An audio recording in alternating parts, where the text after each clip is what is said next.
Good morning যখন চারি আপন ভাবি ভালোবাসি নিজের মনে করি আয়ান। তখনই না সে মানুষটা দুনিয়া থেকে হারায় যায়। আয়ান, তুমি এখানে শান্তির ঘুম ঘুমাচ্ছ, ওদিকে তো আমাদেরকে রেখে ওরা সবাই ঘুরতে বের হয়ে গেছে। তুমি জানি কেন? না, তুমি এখানে ঘুমাচ্ছিলা তাই আমি ভাবলো আমি একটু রেস্ট করে নি, তারপর তুমি আর আমি একসাথে বের হবো। কেন তুমি আর আমি একসাথে কেন বের হবো? আর তুমি কেন ওয়েট করছো আমার জন্য? না মানে এত অধিকার দেখাইতে আইসো না, ঠিক আছে? তুমি আমার ফ্রেন্ড না, তুমি আমার কিছুই না, তুমি আমার ফ্রেন্ডের কাজিন, জাস্ট দ্যাটস ইট। তোমার যদি কোনো জায়গায় যেতে মনে চায় তুমি তোমার কাজিনকে ফোন দাও, ফোন দিয়ে বলো তোমাকে এসে নিয়ে যেতে। এই যে ভাইয়া, আপনার তো খুবই মহৎ একটা অভ্যাস দেরি করা। আমার বিয়েতে প্লিজ দেরি করেন না, আপনি রিকোয়েস্ট করতেছি আপনাকে। আমি চেষ্টা করবো, চেষ্টা করবো। আসবো, আমি জানাবো তোকে, সমস্যা না। কি বলবো আর আমি? আচ্ছা শোন না, আমাদের তো এখান থেকে ল্যান্ড করতে করতে 9টা-10টা বেজে যাবে। তুই কি একটু নিতুকে বাড়িতে পৌঁছে দিবি? তুই শুধু শুধু ওকে কেন Late হয়ে দাঁড়াচ্ছিস? যাবে। It's okay Ayaan, I will manage. আচ্ছা সমস্যা নেই, আমি ওকে বাসায় ড্রপ করে দিব না। Thank you. তুমি বিয়েতে আসছো না? জানি না, এখনো ভাবি না এর জন্য।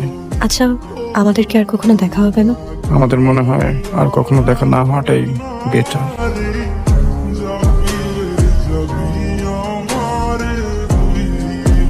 ফাইনালি তোর হাতে বিয়ের মেহেদি পড়াচ্ছি। হ্যাঁ দোস্ত, তুই এত ভালো মেহেদি দিতে পারস, আগে তো জানতাম না। সবই পারি। আচ্ছা, তোর কি মনে হচ্ছে না কোনো কিছু মিসিং আছে? না, কি মিসিং? ঠিক মতো দেখ না। ঠিকই তো আছে সব, তাই না? না মানে ওই যে তোর গাধা আসছে। কি ওবুদুল্লাহ ভাই, ওখানে দাঁড়িয়ে আছেন কেন? ভিতরে আসেন। না, ওই যে সবকিছু ঠিকঠাক আছে কিনা দেখতেছিলাম। সবকিছু মোটামুটি ঠিকঠাক আছে, কিন্তু আল্লাহ করে কালকে সবকিছু ঠিকঠাক হয়ে যায় তাইলে হইলো। এটা কোনো কথা? এত দিনের ফ্রেন্ডশিপ আমাদের, আর আজকে আমার স্পেশাল ডেতেও থাকবে না? জানিসই তো কেন আসবে না। এই জিসান আর রিয়ান কই? জানি না তো কেন। আধা ঘন্টা হয়ে গেছে, আমি ওদের খুঁজে পাইতেছি না। কি বলস? চল তো। আপন জনরে তো টানতে টানতে দেশের আরেক প্রান্তে নিয়ে এসে পড়ছিস। আরে সাঞ্চনা, এটা কোন ডেস্টিনেশন ওয়েডিং হলো? হ্যাঁ ব্রোস্কি। তুই আসছিস?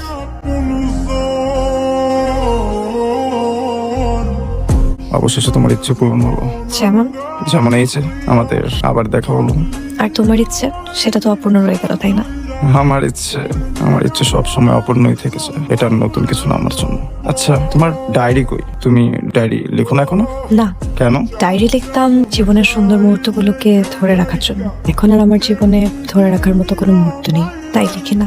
মিতু, আমাকে নিয়ে না ভেবো না আর। কখন যাচ্ছি আমরা? এই তো কিছুক্ষণ পরেই। কিছুক্ষণ পরে না, আমার না এখানে প্রচন্ড সাফোকেটেড ফিল হচ্ছে। আমি বাইরে ওয়েট করছি, তুই তাড়াতাড়ি আয়। আচ্ছা আমি না কি করব কিছু বুঝতে পারছি না। নিতুকে আপনার মনের কথা বলতে চান? হ্যাঁ, আপনি কিভাবে জানেন? আয়ন সাহেব, আপন মানুষগুলো শুধু মারা গেলেই হারিয়ে যায় না, এভাবেও হারিয়ে যায় যেভাবে আপনি নিতুকে হারিয়ে ফেলছেন। ফারিয়া, তুই আসবি? আমি লিটারালি কতক্ষণ ধরে